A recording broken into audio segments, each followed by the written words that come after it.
Hey Sasquatch, what's up? Hey everybody, I'm Josh Bain with Sasquatch Real Estate Team. Every week I come here to play some games and discuss some strategies. The market's shifting in real estate, and just like this game, there are many moving pieces. Today we're going to walk through how to write a competitive offer in this current market. Sasquatch, it's your turn. So one of the first things that you want to do is find the house, right? And what we're going to do is pair you with one of our awesome realtors. You probably already got one, and they're going to take you to all different houses, explain different types of features, and explain different types of offers. It's my move. Must be strategic. One of the most important questions that you want to ask when there's a house that you want to buy is, are there any offers on the property? This is going to shape how we write our offer. All right, so let's assume the home's been on the market for 5 days. It's listed for $200,000.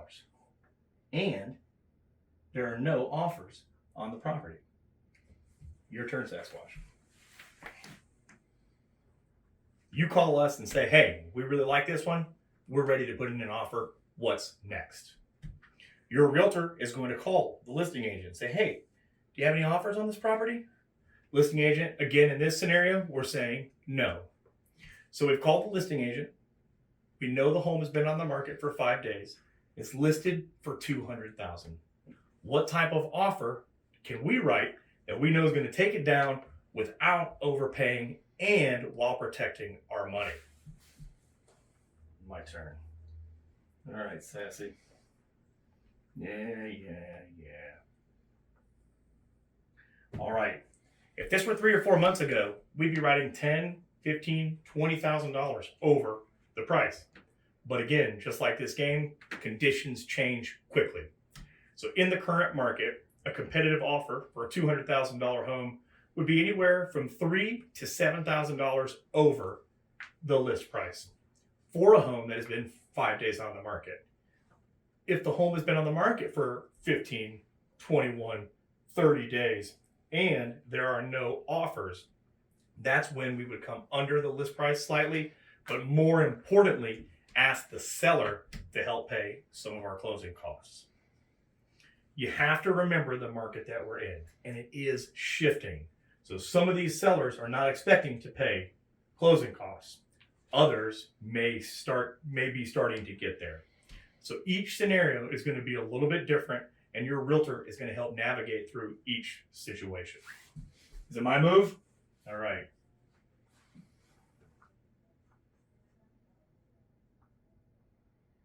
Real estate is a delicate balance. Let's talk due diligence and earnest money and delicate balances. Due diligence is the first bit of money that you're going to give if we go under contract. That money is paying for your right to do inspections. Okay? There's also earnest money.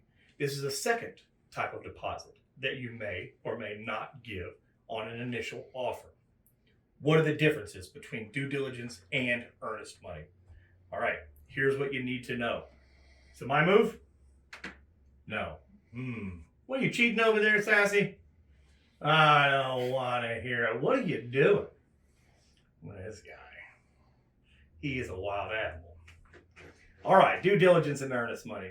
In the current market, what are reasonable amounts? For due diligence, on the very low end, $1,000 to $1,500. A more competitive and aggressive offer would be $2,500 to $3,500 due diligence.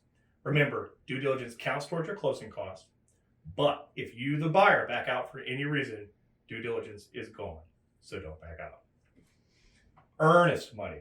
Earnest money is a little more protected for you, the buyer.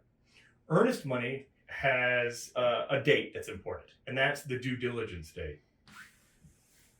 The due diligence date is when you can back out and still get your earnest money back. So during the due diligence period, we do an inspection. Before that due diligence date comes up, we have a conversation. Do we feel good about everything? Are we moving forward? If so, the earnest money also counts toward your closing costs. All right. Moving down the line on the offer details page, type of loan. Most people in our area use VA loans, all right, but there are others.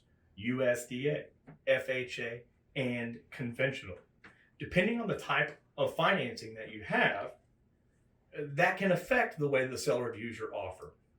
A conventional offer is traditionally seen as stronger than a VA, simply because the process for a conventional loan is less stringent than the requirements of a VA loan. Seller paid closing costs. As we switch into more of a buyer's market, we're going to see things like sellers giving concessions, things like $2,000 for carpet or $1,500 toward your closing costs. When can we get these things done? Typically when there's no other offers on the home and if they've been sitting for a little while. Remember, if we get into a multiple offer situation, that's when we have to come with our highest and best offer if we want a chance at winning it. Home warranty. We've talked about this a couple times, but they're important and we can talk about them again. Home warranties protect the appliances of the home. So, dishwasher, HVAC, water heater. And it's good for a year. It costs $620. So we can ask the seller for $620 to give us a home warranty to help cover if anything goes wrong in the first year. Maybe a good strategy. Talk to your realtor about it. All right, Sassy, your turn. The next line item on the offer details is as is, excluding appraisal required repairs. This may be something you want to do to be super competitive. If there are other offers on the property, this is something that you definitely want to do. When we do as is, excluding appraisal required repairs, remember what we're saying is we're not going to ask for little items, loose doorknobs, a slightly leaky faucet. But if something comes up on the appraisal, the appraiser says something must be done. In that scenario, the seller would be required to do it. You crazy Sasquatch.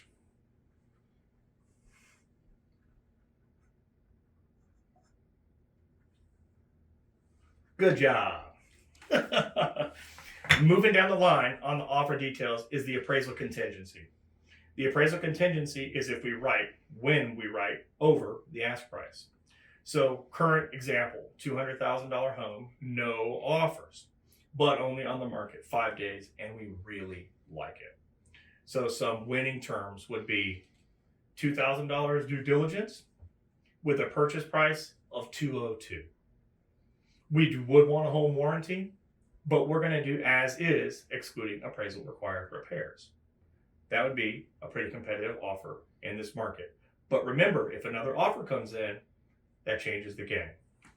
My move?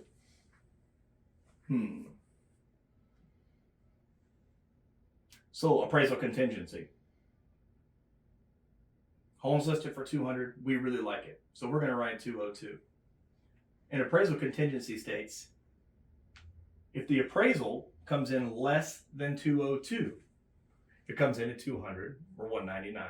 In that scenario, we, the buyers, will pay you, the sellers, blank amount of dollars. Typically $1,000, maybe $3,000 in our current example. The higher over the ask price that you go, the higher your appraisal contingency needs to be.